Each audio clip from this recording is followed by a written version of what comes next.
الحمد للہ رب العالمین والصلاة والسلام علی سید المرسلین وعلی آلہ وصحبہ اجمعین ومن تبعہم بإحسان الی یوم الدین، اما بعد۔ آج الحمدللہ 21واں پارہ سن رہے ہیں۔ جس طرح آخری عشرے کا آغاز ہو گیا ہے، ایسے ہی قرآن پاک کا جو آخری حصہ ہے 10 پارے، اس کا بھی آغاز ہو گیا۔ یہ لمحات بہت جلدی ختم ہو جائیں گے اور یہ سعادت کے لمحات معلوم نہیں زندگی وفات کرے یا نہ کرے، معلوم نہیں آئندہ سال ہمیں نصیب ہوں یا نہ ہوں، یہ میرے رب کو معلوم ہے۔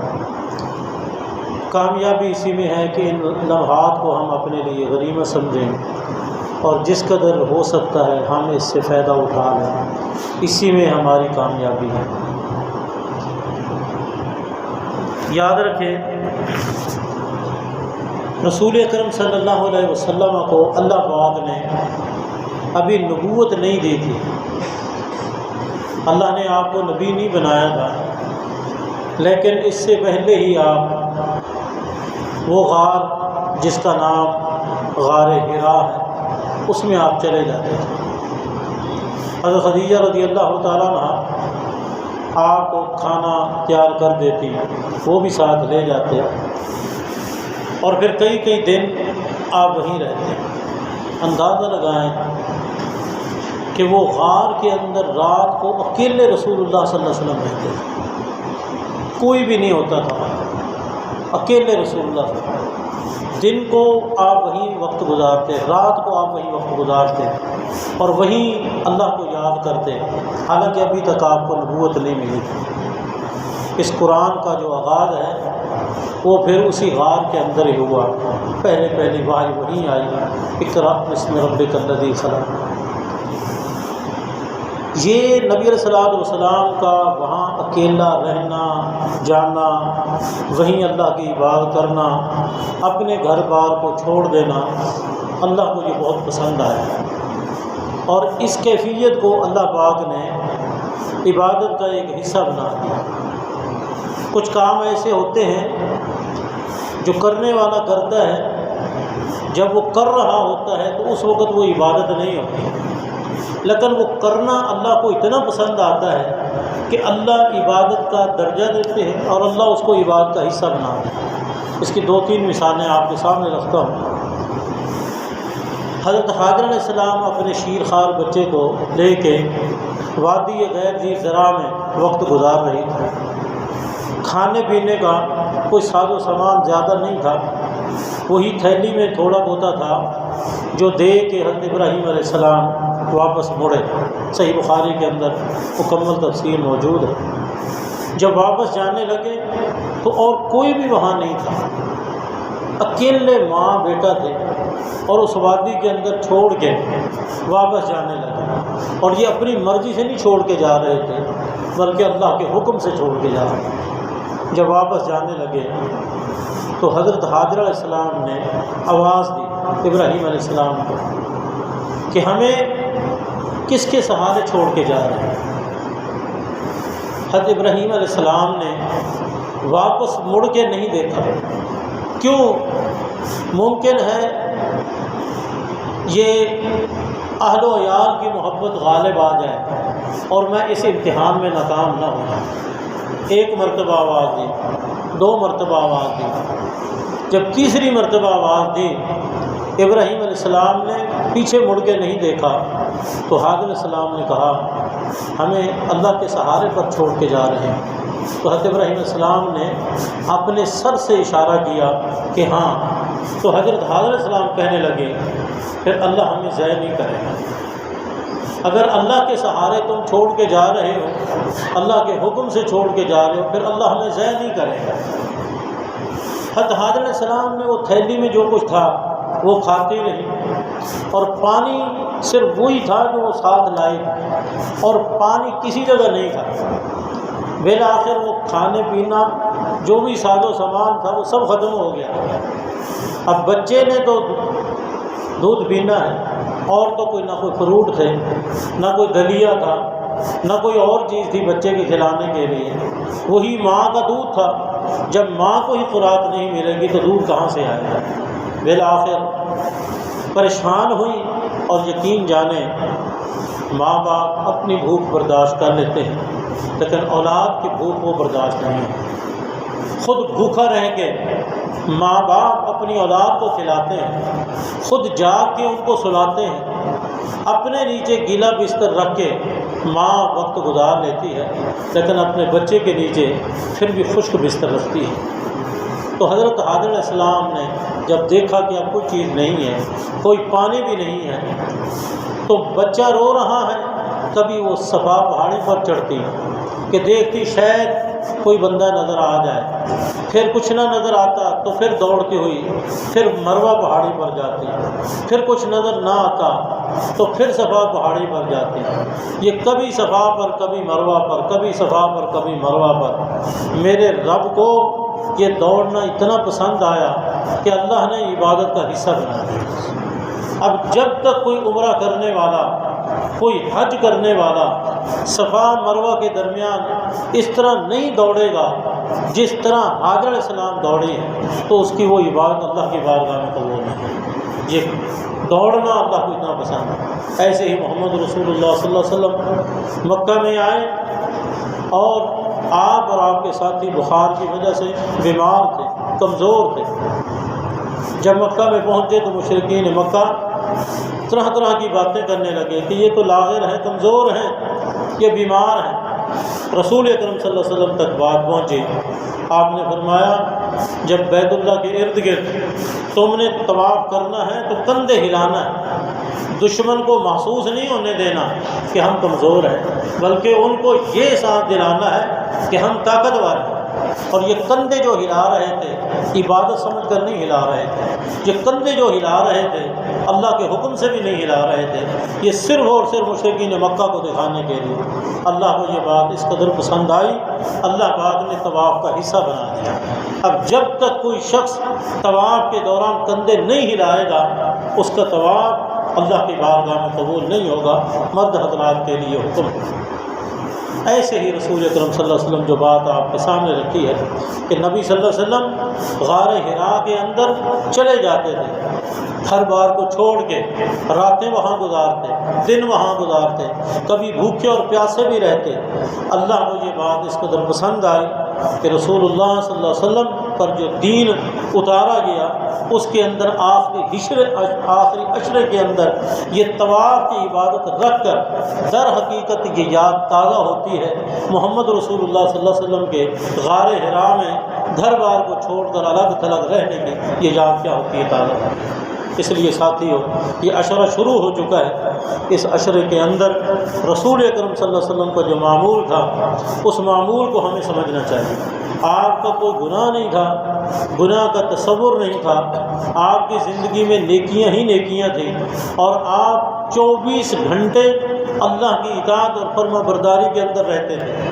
لیکن جب بھی رمضان المبارک کا مہینہ آتا اور آخری عشرہ شروع ہوتا تو ازواج مطہرات بیان کرتی ہیں کہ آپ کیا کرتے تھے، شد میدرہ اپنی چادر کو کس لیتے تھے۔ چادر کسنے کا مطلب یہ نہیں ہے کہ واقعی چادر کو کس لیتے ہیں، اس کا مطلب یہ ہے کہ آپ جسمانی طور پر، ذہنی طور پر اور عملی طور پر بھرپور تیاری کر لیتے ہیں، جس طرح کسی انسان نے کسی اہم کام کے لیے اپنے آپ کو تیار کرنا۔ اس کی مثال یوں سمجھ لیں، جس طرح کسی نے دوڑ لگانی ہو تو پھر دوڑ لگانے سے پہلے وہ ساری چیزیں مضبوطی سے، اپنے جوتے ان کے تسمے مضبوط کر لیتا ہے۔ اگر اس نے کوئی ٹراؤزر پہنا ہوا ہے تو اس کو اچھی طرح باندھ لیتا ہے۔ ہر وہ چیز جو دوڑ میں کسی قسم کی پریشانی آ سکتی ہے اس کو وہ پہلے سے ٹھیک کر لیتا ہے تاکہ مجھے کسی قسم کی پریشانی نہ ہو۔ یہ ہے اپنے آپ کو تیار کرنا۔ تو رسول اکرم صلی اللہ علیہ وسلم اس آخری عشرے کے لیے اپنے آپ کو تیار کر رہے ہیں، اور پھر تیار کرنے کے ساتھ احیا لیلہ، رات بیداری میں گزارتے ہیں۔ آپ کس طرح وقت گزار سکتے ہیں؟ آپ دیکھیں یہ طاق راتیں خاص طور پر 5 راتیں بنتی ہیں۔ اور اگر 12 گھنٹے کی رات ہو تو 12 پنجے 60 گھنٹہ ہے ٹوٹل۔ اور اگر یہ 60 گھنٹہ آپ بیدار رہ کر عبادت کرتے ہیں تو اس کا اجر و ثواب کیا ہے؟ 60 گھنٹے کا اس کا اجر و ثواب ہے لیلۃ القدر خیر من الف شہر، 83 سال 4 مہینے، 83 سال 4 مہینے 1000 مہینہ بنتا ہے۔ اس کا مطلب یہ ہے کہ آپ ایک نماز پڑھیں گے تو یہ 1000 مہینے کی نمازوں سے افضل بنے گی۔ اگر آپ تلاوت کریں گے تو یہ تلاوت 1000 مہینے کی تلاوت سے افضل بنے گی۔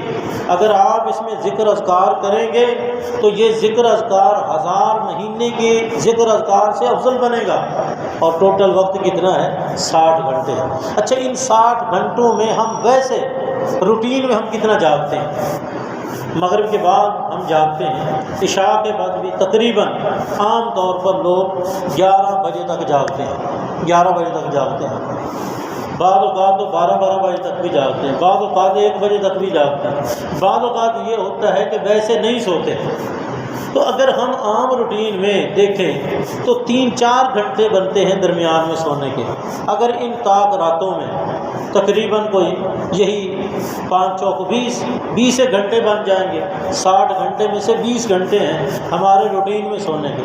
اگر ہم یہ طاق راتوں میں 20 گھنٹے نہ سوئیں اور ہم اللہ کی عبادت کر لیں، اچھا عبادت کرنے کے لیے میں آپ کو بہترین طریقہ بتاؤں۔ عبادت کرنے کا ایک طریقہ یہ ہے کہ اجتماعی بھی ہے، کیونکہ اجتماعی عبادت انسان کر لیتا ہے، انفرادی طور پر بعض اوقات عبادت مشکل ہو جاتی ہے۔ اجتماعیت میں انسان مثلا قرآن پاک سن لیتا ہے، کھڑے ہو کر نماز پڑھ لیتا ہے، جبکہ انفرادی عبادت میں عام طور پر بعض اوقات انسان نہیں کر سکتا۔ لیکن اگر کوئی اجتماعی عبادت نہیں کرتا، انفرادی عبادت کرتا ہے، تو اس کا ثواب اجتماعی عبادت سے زیادہ ہے۔ یعنی آپ مسجد میں عبادت نہیں کرتے، آپ گھر چلے جاتے ہیں لیکن گھر میں جا کر عبادت کرتے ہیں، سوتے نہیں ہیں، عبادت کرتے ہیں، تو اس عبادت کا ثواب اس مسجد کی عبادت سے بھی زیادہ ثواب ہے۔ مثلا وہاں آپ بیٹھے بیٹھے ذکر اذکار کرتے رہیں، آپ سوتے ذکر اذکار کرتے رہیں، آپ قرآن پاک کی تلاوت کرتے رہیں، آپ قرآن پاک کی تلاوت سنتے رہیں، آپ کوئی ادعیہ مسنونہ کی کتاب اٹھا لیں وہ پڑھتے رہیں، کبھی آپ اٹھ کر اللہ کی عبادت کر لیں، کبھی آپ اگر گھر والے ہیں تو بیٹھ کے کوئی دینی بات پر گفتگو کر لیں، یہ ساری کی ساری عبادت ہی شمار ہو۔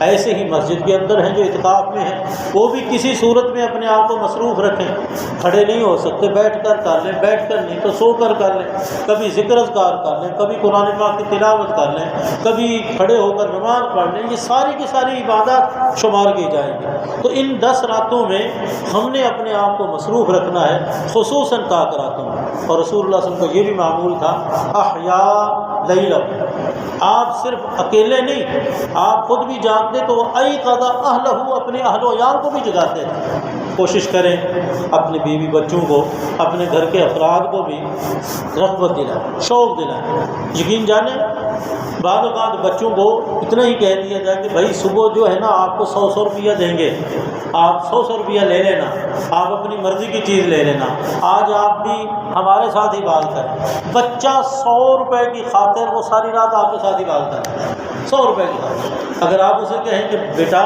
میں نے تجھے جو ہے نا آئس کریم لے دینی ہے، آپ ذرا میرے ساتھ کھڑے ہو کر آپ بھی کیا کریں، بات کریں، بچہ اس آئس کریم کی خاطر وہ آپ کے ساتھ ہی بات کرے گا۔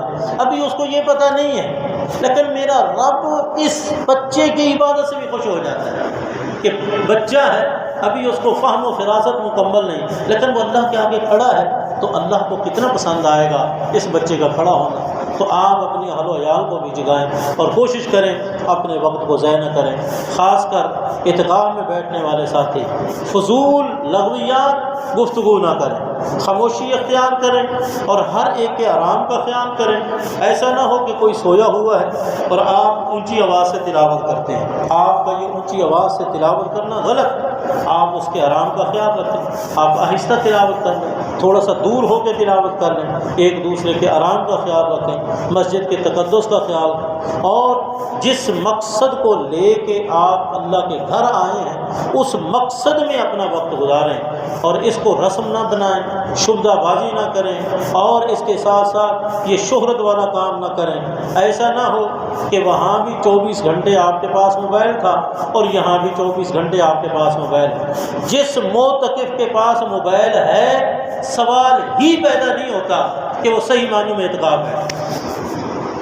10 دن اس طرح اپنے آپ کو کاٹ دیں جس طرح محمد رسول اللہ صلی اللہ علیہ وسلم نے اپنے آپ کو کاٹ کر وہ غار کے اندر چلے گئے تھے، یہ کام ہوتا رہے گا۔ جو موبائل پہ کام ہے نا، اگر آپ اس کو بند کر دیں تو کام پھر بھی ہوتا رہے گا۔ جب یہ موبائل نہیں تھا تو اس وقت بھی تو ہماری زندگی گزر رہی تھی، کیا ایسے تو نہیں کہ اس وقت زندگی نہیں؟ تو جس مقصد کی خاطر آپ آئے ہیں اس مقصد کو، آپ کے پاس موبائل ہے تو موبائل بند کر دیں، موبائل کو بالکل کھلا نہ رکھیں، اور یہ بھی نہ دیکھیں کہ کس کس کا میسج آیا ہوا ہے۔ آپ نے جس میسج کو پڑھنا ہے وہ میسج ہے الحمد سے لے کر والناس تک، یہ میسج ہے۔ ان 10 دنوں میں آپ اس کو پڑھیں، ترجمے کے ساتھ پڑھیں، غور و فکر کریں۔ اللہ مجھے اور آپ کو قرآن و سنت کے مطابق زندگی گزارنے کی توفیق عطا فرمائے۔ 4 رکعتیں ہو گئی ہیں تو باقی 4 انشاءاللہ 12:30 بجے پڑھیں گے۔ ہم نے اس دفعہ تھوڑی سی روٹین تبدیل کی ہے کیونکہ پاکستان کے جید علماء کا فتویٰ آ چکا ہے تحریری شکل میں کہ مسنون عمل یہ ہے کہ آپ ان 11 رکعتوں کو ہی بڑھائیں، انہی کو لمبا کریں۔ رات میں صرف 11 رکعتیں ہی پڑھی جائیں، چاہے وہ آپ وقت سے پڑھیں، چاہے وہ آپ ایک وقت میں پڑھ لیں۔ تو اس لیے ہم نے کوشش کی ہے کہ 4 اب پڑھ لیں، اس کے بعد وقفہ دے دیں، اور جو ساتھی گھر میں جانا چاہے بے شک گھر میں چلا جائے۔ اگر کسی نے دوبارہ نہیں آنا تو میں نے بتایا ہے کہ گھر میں جا کر جو 4 رکعت وہاں پڑھے گا، وطر پڑھے گا، اس کا ثواب مسجد سے بھی زیادہ ہے۔ اگر کسی کا دل چاہتا ہے کہ چلو اجتماعی عبادت میں قرآن پاک سن لیں گے، یہاں اجتماعی عبادت کر لیں گے، وہاں انفرادی نہ ہو سکے تو وہ دوبارہ 12:30 بجے آ جائے۔ جس نے عبادت مزید کرنی ہے وہ وطر نہ پڑھے، جس نے نہیں کرنی وہ وطر پڑھ سکے۔ اور جو بے شک یہ 4 پڑھ کے وطر پڑھ کے چلا جائے، صرف 4 پر اکتفا کر لیں تو بھی کوئی مسئلہ نہیں ہے۔ یہ نہیں ہے کہ 8 پڑھنا فرض ہے یا لازم ہے، آپ کم بھی پڑھ سکتے ہیں، زیادہ بھی پڑھ سکتے ہیں، لیکن جو مسنون عمل ہے اجتماعی عبادت کا، نبی صلی اللہ علیہ وسلم نے جو تیسری رات پڑھایا تھا صحابہ کرام کو، عشاء سے شروع کیا تھا اور سحری تک لے گئے تھے، لیکن پڑھی 11 ہی تھی۔ عشاء سے شروع کیا تھا اور سحری تک لے گئے تھے، لیکن پڑھی 11 تھی، 11 سے زیادہ نہیں پڑھی تھی۔ اس لیے ہم نے سنت پر عمل کرنا ہے انشاءاللہ۔ اللہ تعالی ہمیں عمل کی توفیق دے۔